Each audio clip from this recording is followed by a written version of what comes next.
Hello, నేను miss చేస్తున్నాం. జగన్మోహన్ రెడ్డి గారు మాజీ ముఖ్యమంత్రి, ప్రస్తుతం పులివెందుల ఎమ్మెల్యే, అవినాష్ రెడ్డి గారు కడప ఎంపీ, వీళ్ళిద్దరూ కూడా బెయిల్ మీద ఉన్నారు. అయితే వీళ్ళ బెయిల్ ఎప్పుడు రద్దు అవుతుంది అనే దాని మీద మాత్రం చర్చ జరుగుతూనే ఉంది. ఇప్పుడు కాదు, గత కొన్ని సంవత్సరాలుగా ఈ చర్చ నడుస్తూనే ఉంది. ఇప్పుడు హైకోర్టులో అవినాష్ రెడ్డి గారికి సంబంధించినటువంటి బెయిల్ మీద సునీత, వివేకానంద రెడ్డి గారి కుమార్తె సునీత గారు పోరాడుతూ ఉన్నారు.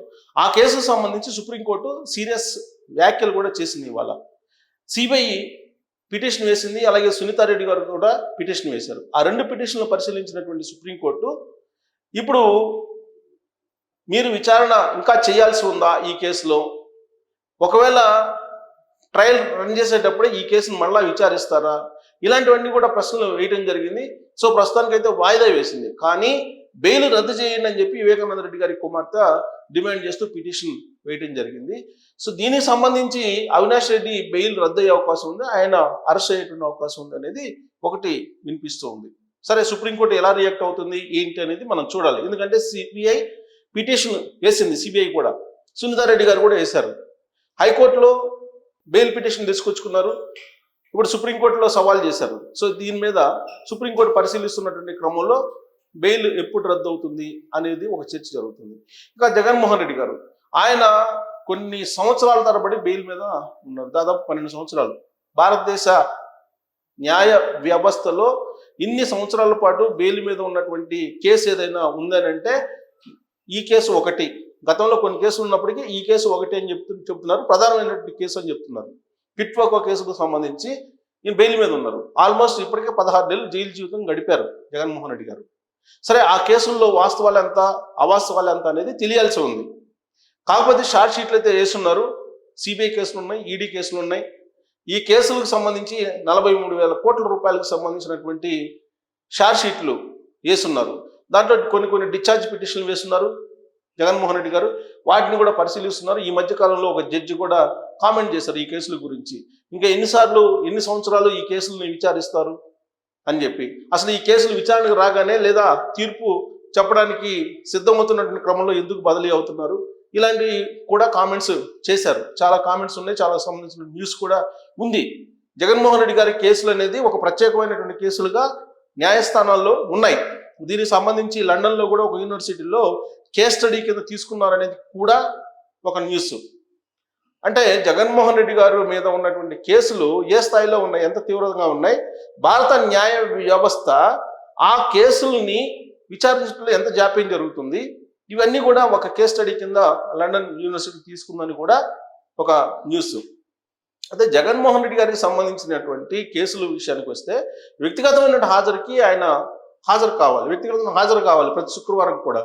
కానీ ఎప్పుడైతే 2019 ఎన్నికల్లో ముఖ్యమంత్రి అయ్యారో ఆ రోజు నుంచి ఆయన ఒక పిటిషన్ వేశారు కోర్టులో, వ్యక్తిగతమైన హాజరు కాలేను, ఒకవేళ హాజరు కావాల్సి వస్తే కనుక కొన్ని కోట్ల రూపాయలతో కూడుకున్నటువంటి ఖర్చు, అలాగే రిస్క్, ఇవన్నీ ఉన్నాయి. ప్లస్ ముఖ్యమంత్రిగా ఉన్నాను కాబట్టి చాలా బిజీగా ఉంటాను, మాకు వ్యక్తిగతమైనటువంటి హాజరు నుంచి మినహాయింపు ఇవ్వండి అని చెప్పి ఆ రోజున కోర్టుని అడిగితే కోర్టు వ్యక్తిగత హాజరు నుంచి మినహాయింపు ఇచ్చింది.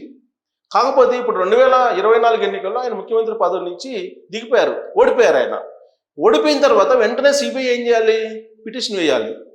జగన్మోహన్ రెడ్డి గారు ముఖ్యమంత్రిగా ఉన్నారు కాబట్టి మీరు పర్మిషన్ ఇచ్చారు వ్యక్తిగత మినహాయింపు నుంచి, కానీ ఇప్పుడు ఆయన ముఖ్యమంత్రి పదవి లేదు, ముఖ్యమంత్రి పదవి నుంచి దిగిపోయారు కాబట్టి ఆయన వ్యక్తిగత హాజరుకి రమ్మని చెప్పి మీరు ఆదేశించండి అని చెప్పి కోర్టుకి సిబిఐ పిటిషన్ వేయాలి. కానీ సిబిఐ పిటిషన్ వేయాల. ఇక్కడ ట్విస్ట్ అంతా కూడా, సిబిఐ పిటిషన్ వేయలేదు, కోర్టు కూడా స్పందించాల.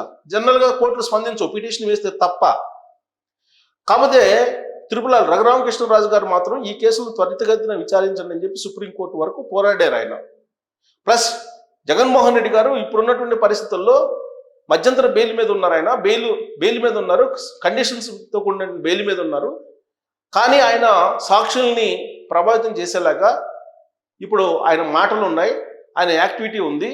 కాబట్టి ఆయన బెయిల్ రద్దు చేయండి అని చెప్పేసి ఇప్పుడు మళ్ళీ రఘురామకృష్ణరాజు గారు ఇంకొక పిటిషన్ వేయడానికి కూడా సిద్ధమవుతున్నట్టు తెలుస్తుంది. సరే, ఒకవేళ ఆయన వేయకపోయినప్పటికీ కూడా జగన్మోహన్ రెడ్డి గారు ఇటీవల కాలంలో చేసినటువంటి వ్యాఖ్యలను బేస్ చేసుకుని ఒక పిల్లు వేయడానికి కూడా కొంతమంది సిద్ధమవుతున్నట్టు తెలుస్తుంది.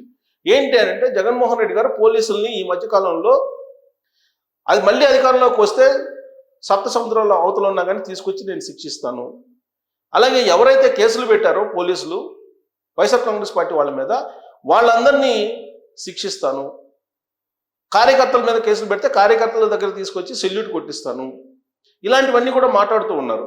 పైగా పోలీసులకు వార్నింగ్ కూడా ఇవ్వడం జరిగింది జగన్మోహన్ రెడ్డి గారు. మీ అంతు చూస్తాను, మళ్ళీ అధికారంలోకి వస్తాము, ఎక్కడికి వారు మీరు తప్పించుకోలేరు, ఇలాంటివన్నీ కామెంట్లు చేశారు. ఆయన పార్టీకి సంబంధించినటువంటి కొంతమంది లీడర్లకు కూడా ఆయన స్టైల్లోనే మరింత తీవ్రంగా కామెంట్లు కూడా చేశారు. ఇవన్నీ కూడా పోలీసు వ్యవస్థని మభ్యపెట్టేలాగా, పోలీసు వ్యవస్థని బెదిరించేలాగా ఉన్నాయి. కాబట్టి సాక్షుల్ని ప్రభావితం చేసేటువంటి లీడర్ ఆయన్ని బెయిల్ని రద్దు చేయండి అని చెప్పి పిల్లి వేసేదానికి కొంతమంది సిద్ధమవుతున్నారు. అదే జరిగితే కనుక జగన్మోహన్ రెడ్డి గారి బెయిల్ రద్దు అయ్యే అవకాశం ఉంది అనేది ఒకటి వినిపిస్తుంది ఇప్పుడు న్యాయవాద సర్కిల్స్లో. సో అవినాష్ రెడ్డి గారు, ఇటు జగన్మోహన్ రెడ్డి గారు, ఇద్దరు బ్రదర్స్ ప్రస్తుతం కడప జిల్లాలో కీలకమైనటువంటి లీడర్లుగా ఉన్నారు. ఆయన ఎంపీ అవినాష్ రెడ్డి గారు వివేకానంద రెడ్డి గారి మర్డర్ కేసులో నిందితుడిగా ఉన్నారు. గూగుల్ టేక్అవుట్ ద్వారా సిబిఐ నిర్ధారించింది. సిబిఐ అనేక రకాలుగా విచారించిన తర్వాత ఎట్టకేలకు అసలు దీనికి సూత్రధార అంతా కూడా అవినాష్ రెడ్డి, ఆయన తండ్రి భాస్కర్ రెడ్డి అని చెప్పి షార్ట్ షీట్లో పొందుపరిచారు.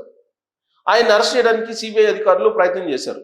ఆ సందర్భంగా సిబిఐ వాళ్ళు ప్రయత్నం చేస్తే అక్కడ ఉన్నటువంటి లోకల్ పోలీసు సహకరించలేదు. కర్నూలులో ఆయన ఒక హాస్పిటల్లో జాయిన్ అయ్యారు. సిబిఐ అధికారులు అరెస్ట్ చేయడానికి వెళ్తే ఆ రోజున జగన్మోహన్ రెడ్డి గారు ముఖ్యమంత్రిగా ఉన్నారు. వైఎస్ఆర్ కాంగ్రెస్ పార్టీ శ్రేణులందరూ కూడా పెద్ద ఎత్తున ఈ అరెస్టుని వ్యతిరేకిస్తూ హాస్పిటల్ని చుట్టుముట్టారు. దీంతో అరెస్టుకు పోలీసులు సహకరించలేదు, లా అండ్ ఆర్డర్ ప్రాబ్లం వస్తుందని చెప్పారు. దాంతో సిబిఐ వాళ్ళు ఏం చేశారంటే ఆన్ పేపర్ అరెస్ట్ ఇచ్చి బెయిల్ కూడా ఇచ్చేశారు. సో కాబట్టి ప్రస్తుతం బెయిల్ మీద ఉన్నారు అవినాష్ రెడ్డి గారు. వీళ్ళిద్దరు సంబంధించినటువంటి కేసులు ఇప్పుడు మళ్ళా పునఃపరిశీలించి కోర్టుల్లో వాళ్ళ బెయిల్ కనుక రద్దు అయితే అరెస్ట్ అయ్యేటువంటి అవకాశం ఉంది అని అంటున్నారు. ఒకవేళ ఈ కేసుకు సంబంధించి బెయిల్కి సంబంధించిన విచారణ జరగకపోయినప్పటికీ మద్యం సంబంధించినటువంటి దాంట్లో మిథున్ రెడ్డికి సంబంధించినటువంటి వాంగ్మూలం తీసుకొని మిథున్ రెడ్డి వాంగ్మూలం మేరకు జగన్మోహన్ రెడ్డి గారిని అరెస్ట్ చేసే అవకాశం ఉందని చెప్పి కూడా ఒక టాక్ వినిపిస్తుంది. ఇదంతా కూడా గత కొన్ని రోజులుగా జరుగుతున్నటువంటి చర్చే, ఇదేం కొత్తది కాదు. నేను అనేక సార్లు చెప్పాను అరెస్ట్ అయ్యే అవకాశం ఉంది అని. కానీ అరెస్ట్ అయ్యేంత వరకు కూడా ఈయన అరెస్ట్ అయ్యారని చెప్పి మనం అనుకోవడానికి లేదు. ఎందుకనంటే ఢిల్లీలో ఉన్నటువంటి కొంతమంది ప్రభుత్వ పెద్దలు ఆయనకు అండదండలుగా ఉన్నారు అనేది చాలా కాలంగా వినిపిస్తూ ఉంది. అదే వైఎస్ఆర్ కాంగ్రెస్ పార్టీకి సంబంధించినటువంటి వాళ్ళు కూడా అనేక సందర్భాల్లో చెప్పారు. కానీ ఇప్పుడు మారినటువంటి రాజకీయ పరిణామాల దృష్ట్యా ఢిల్లీలో ఉన్నటువంటి పెద్దలు కూడా కోఆపరేట్ చేయకపోవచ్చు, సహకరించకపోవచ్చు అనేది వినిపిస్తుంది. కారణం ఏంటంటే ఎన్డీఏలో కీలక భాగస్వామిగా చంద్రబాబు నాయుడు గారు ఉన్నారు.